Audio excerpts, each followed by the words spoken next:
All right. Today I'm reviewing The Secret of Chimneys, and this book is one of Christie's miscellaneous thrillers, although it does have characters who we will see over and over again. The main character, the main investigative type character is Superintendent Battle, and we'll see him in a few other books, even I think some with Hercule Poirot. The other characters that we're going to see are Lord Caterham, the owner of Chimneys, which is this large country estate in England, and his daughter, who's known as Bundle Brent.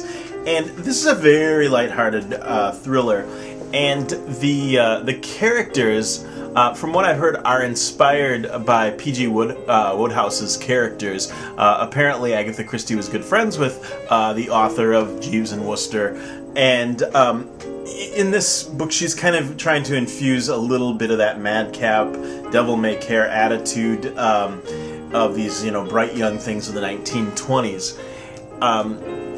The plot of this story twists on the assassination of a king and queen of a country, a made-up country in the Balkans called Czechoslovakia, and there are two young princes who are both cousins. They're vying for the throne, and one is backed by England and the other is backed by America. And of course England and America want to get in there because they want oil concessions.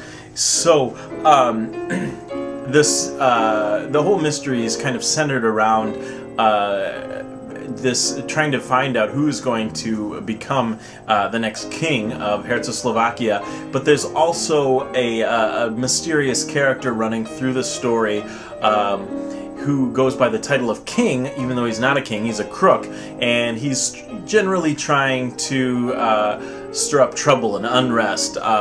Maybe he's a thief and maybe a part-time terrorist.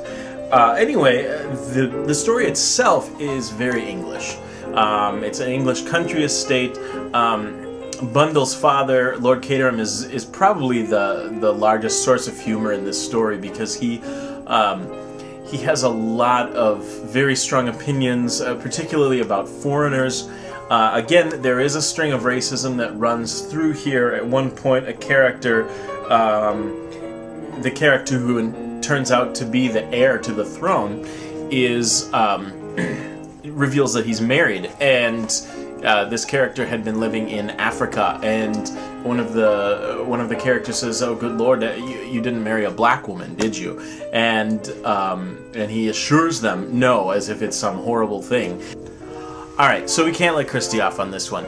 The comment that's made is racist, and she's it's shocking to read when you look at it. And while throughout the story there are several comments made about people of different classes and people of different Western cultural backgrounds, and there's kind of a humorous look at the British intolerance of anyone who's not like them. This comment about marrying an African woman is just there's no excuse for it. There's no way to get around it. So it's uncomfortable. It's an uncomfortable part of the story. We'll see how it plays out, and maybe how some of her attitudes change as the world around her changes. Christie seems to me to be someone who's somewhat open to that, and we'll see some. We will see some mild changes in some later novels. Still, you'll notice an enduring level of racial prejudice that goes on in her books. Nevertheless, the comment that Christie makes about how the British perceive other European characters is very humorous. Lord Caterham talks about how he hates talking with foreigners because it's so tiring, because they're so polite to him, and that politeness just wears him out.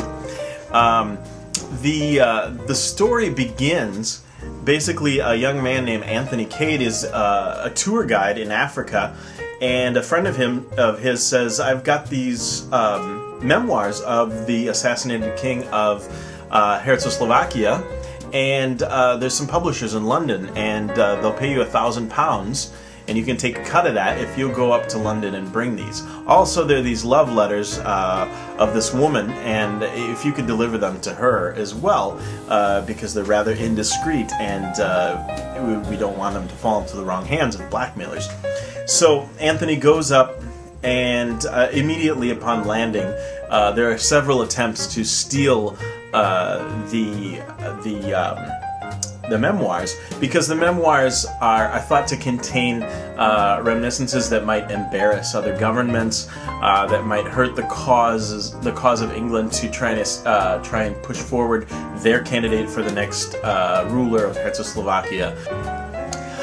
The themes that run through this, there is a theme of love and talk about what makes the right type of relationship. It's kind of similar to some of the others, marrying as a kind of gamble or for adventure. Another theme I would say is mistaken identity, or also hidden identities. Several of the characters are not exactly who they seem to be. And in that respect, I find that some of these light-hearted Christies remind me a little bit of Shakespearean comedies, where there is a case of mistaken identity, or there is someone pretending to be something that they are not. Here we've got, of course, the mysterious twist that adds to the intrigue of the story. Probably a few too many changes in identity to be believable. Nevertheless, it's a fun read. I would give this one a 3 out of 5 stars. As far as her espionage books go, I think I like the Man in the Brown Suit much better. Anthony Cade is kind of the character that we follow through this book. He's very likable and very interesting. There's a lot of humorous dialogue in this one. And but next up, I'll be reading Christie's classic that really established her as kind of the queen of crime, her book, The Murder of Roger Ackroyd, and I'm really looking forward to talking about that next time. Thanks.